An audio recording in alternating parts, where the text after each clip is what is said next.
ለአርሰናል ደጋፊዎች እጅግ በጣም ጥሩ የሚባል መረጃ በአሁን ሰዓት ወጥቷል። እሱን መረጃም እንግዲህ ያወጡት የእንግሊዝ ብሔራዊ ቡድን አሰልጣኝ ቶማስ ቱሄል ናቸው። እንደምታውቁት የአርሰናል ደጋፊዎች ከሰሞኑ በአርሰናል ተጫዋቾች ላይ እየደረሰ ባለው የጉዳት መረጃ እጅግ ተደናግጠው እንዳለ ይታወቃል። ጉዳቶቹ ከባድ ናቸው ወይ? እንደዛ ከሆነ ለዋንጫ የምናደርገው ጉዞ ያሰጋናል በሚል በርካታ የአርሰናል ደጋፊዎች እየገለጹ ይገኙ የነበረ ሲሆን እንግዲህ ዛሬ ቶማስ ቱሄል ነገ እንደምታውቁት ጨዋታ አላቸው። ታዲያ ከጨዋታው በፊት በሰጡት ጋዜጣዊ መግለጫ ጋዜጠኞቹ በቀጥታ ነበር እንደገቡ ጥያቄ ያቀረቡላቸው ስለ ቡካዮ ሳካ፣ ስለ ራይስ እና ስለ ኖኒ ማዱኬ ማለት ነው። ስለ እነዚህ ሶስት ተጫዋቾች ያለው መረጃ ምንድነው የሚለውን እንግዲህ ወደ እናንተ በደንብ የማደርሳችሁ ነው የሚሆነው። ከእናንተ የሚጠበቀው ይህን ቪዲዮ ላይክ አድርጎ ብቻ መጀመር ነው። ለበርካቶች እንዲደርስ ራሱ ዩቲዩብ ላይክ ስታደርጉት ስለሚያደርገው እናንተ ላይክ አድርጉ። ዩቲዩብ ደግሞ ለበርካቶች እንዲደርስ ያደርገዋል ማለት ነው። በያላችሁበት እንግዲህ ሰላም እየተመኘሁላችሁ በቀጥታ ወደ መረጃዎቹ ልውሰዳችሁ። እንግዲህ የመጀመሪያ ቶማስ ቱሄል መረጃቸውን ማጋራት የጀመሩት ከቡካዮ ሳካ በመጀመር ነው።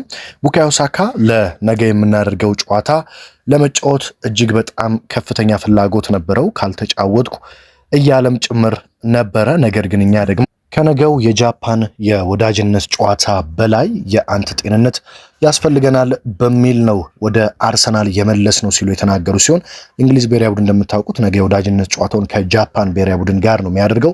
ቡካዮ ሳካ ለዚህ ጨዋታ ከፍተኛ የመጫወት ፍላጎት የነበረው ቢሆንም ነገር ግን ቶማስ ቱሄል ሪስክ መውሰድ እንዳልፈለጉና ለጥንቃቄ በሚል እንደዚሁም ከአርሰናል ስታፎች ጋር ጭምር በመነጋገር ወደ አርሰናል እንዲመለስ እንዳደረጉት የተናገሩ ሲሆን ቡካዮ ሳካ ያለበት ጤንነት ያን ያህል አሳሳቢ ያልሆነ ሲሆን ለቀናት ብቻ ከሜዳ ይርቃል ሲሉ ነው ቶማስ ቱሄል የተናገሩት። እንደ ታማኝ የመረጃ ምንጮች ከሆነ ቡካዮ ሳካ ሊያመልጠው የሚችለው ጨዋታ የሳውዛምፕተኑ የኤፍኤ ካፕ ጨዋታ ብቻ ነው። በቀጣይ ሳምንት አርሰናል በሻምፒዮንስ ሊግ ከስፖርቲንግ ሊዝበን ጋር ሲጫወት ቡካዮ ሳካም ወደ ሜዳ እንደሚመለስ ይጠበቃል። ማክሰኞ ነው በነገራችን ላይ ቀጣይ ሳምንት አርሰናል በሻምፒዮንስ ሊግ ከስፖርቲንግ ሊዝበን ጋር የሚጫወቱ። ስለዚህ የቡካዮ ሳካ ጉዳት ምንም አሳሳቢ እንዳልሆነና በሳውዛምፕተኑም ጨዋታ ጭምር በተቀያሪ ወንበር ላይ ልንመለከተው እንደምንችል ተገልጿል ማለት ነው። በመቀጠል ቶማስ ቱሄል ስለ ዴክላን ራይስ ነው የተናገሩት። ዴክላን ራይስ ለእንግሊዝ ብሔራዊ ቡድን እጅግ በጣም ወሳኝና መሰረታዊ ተጫዋች ነው። እሱም በጃፓኑ ጨዋታ መሳተፍ ፈልጎ ነበረ። ለነገውም ጨዋታ ዝግጁ ነኝ ብሎን ነበር። ነገር ግን ባደረግንላቸው ምርመራ መሰረት ሪስክ መውሰድ አልፈለግንም። የተወሰነ ምቾት ያለመሰማት ጉዳይ ነበረ።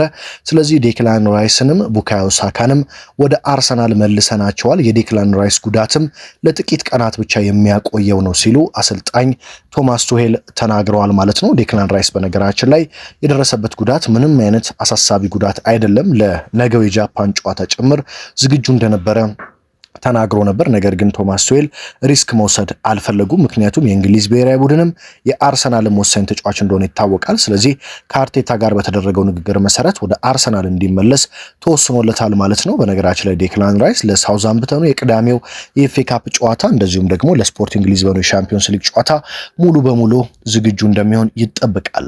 ሌላኛው በርካታ የመድፉን ደጋፊዎች ያስደሰተው ዜና ስለ ኖኒ ማዱኬ የተሰማው ዜና ነው። በነገራችን ላይ በአሁኑ ሰዓት በአርሰናል ቤት ወሳኝ ከሚባሉ ተጫዋቾች አንዱ ኖኒ ማዱኬ ነው። ምክንያቱም ከጠይቃችሁን ደግሞ ኖኒ ማዱኬ አንደኛ ቨርሳታይል ተጫዋች ነው። በጋብሪኤል ማርቲኔሊ እና በትሮሳርድ በኩል መጫወት ይችላል። ሁለተኛ ደግሞ በቡካዮ ሳካ በኩልም መጫወት ይችላል።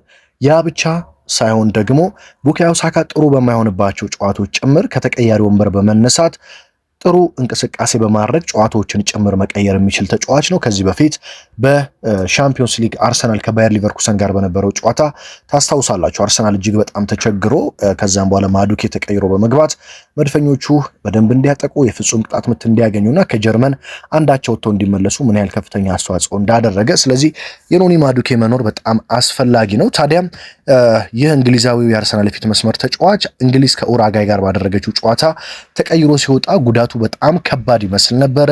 እግሩ ላይ ጭምር መከላከያ አድርጎ ነበረ እያነከሰ ሲወጣ የታየው። በዚህ ምክንያት 4-5 ሳምንታት ከሜዳ ይርቃል ተብሎ የነበረ ቢሆንም የእንግሊዝ ብሔራዊ ቡድን አሰልጣኝ ቶማስ ቱሄል ግን ወደ አርሰናል ከመሄዱ በፊት በዛው በእንግሊዝ ብሔራዊ ቡድን ምርመራ እንደተደረገለትና ምርመራው አሳሳቢ እንዳልሆነ እሱ ከሚሰማው የህመም ስሜት በላይ የጉዳቱ መጠን እጅግ በጣም አነስተኛ እንደሆነ አረጋግጠዋል። ኖኒ ማዱኬ የሚያመልጠው ጨዋታ እንግዲህ ከዚህ በፊት በነበረው መረጃ መሰረት የሳውዛምፕተን፣ የስፖርቲንግ ሊዝበን እንደዚሁም ደግሞ የቦርንማውዝ በድጋሚ የደርሶ መልሶ የስፖርቲንግ የሻምፒዮንስ ሊግ ጨዋታ ያመልጠዋል የሚሉ መረጃዎች ነበሩ።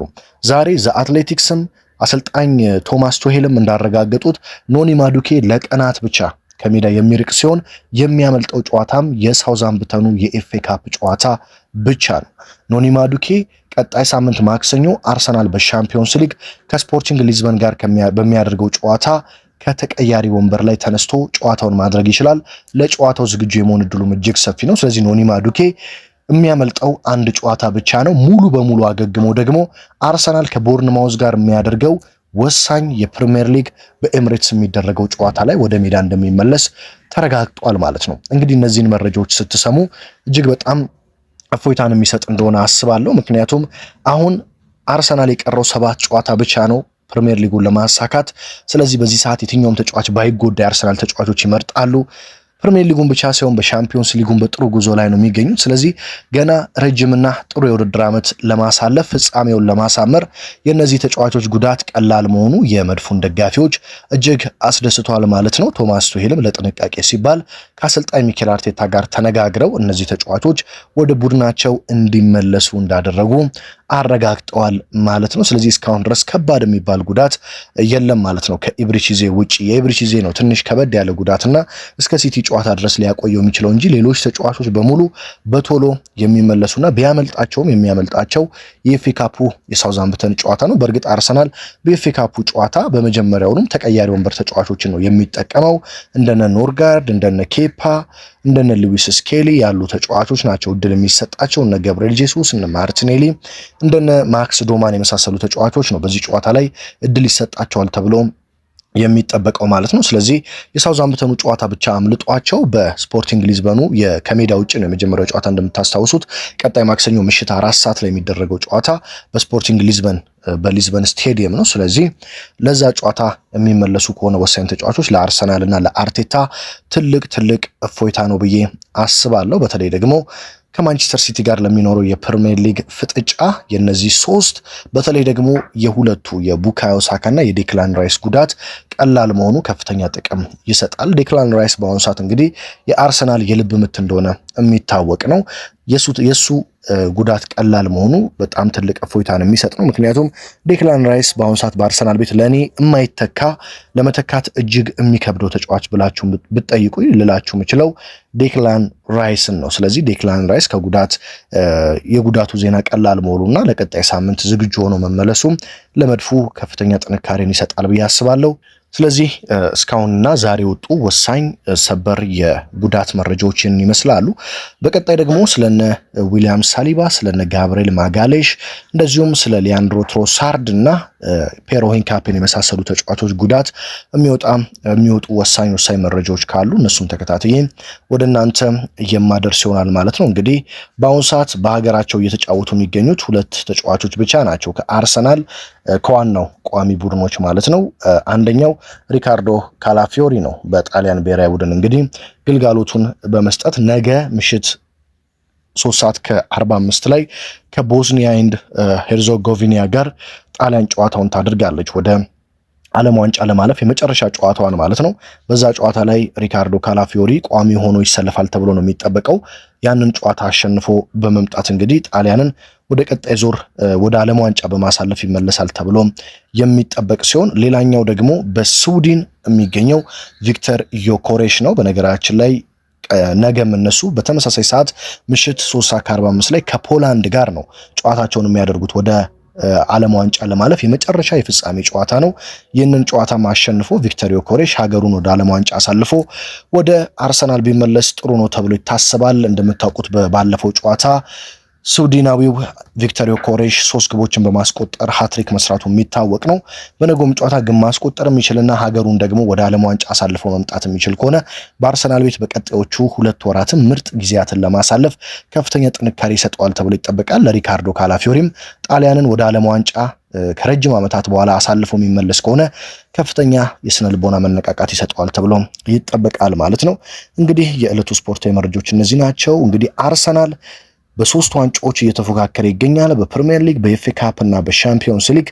ታዲያ እነዚህን ተከትሎ በየዕለቱ ወሳኝ አዳዲስ መረጃዎች ይወጣሉ። እኔም ደግሞ እነሱን እየተከታተልኩ በየዕለቱ ወደ እናንተ እያደረስኩ እገኛለሁ። በዋናውም ቻናል በዚህ በሁለተኛውም ቻናል ማለት ነው። ከእናንተ የሚጠበቀው ሰብስክራይብ ማድረግ፣ ቤተሰብ መሆን፣ መቀላቀልና በየዕለቱ ወሳኝ ስፖርታዊ መረጃዎችን ማግኘት ነው።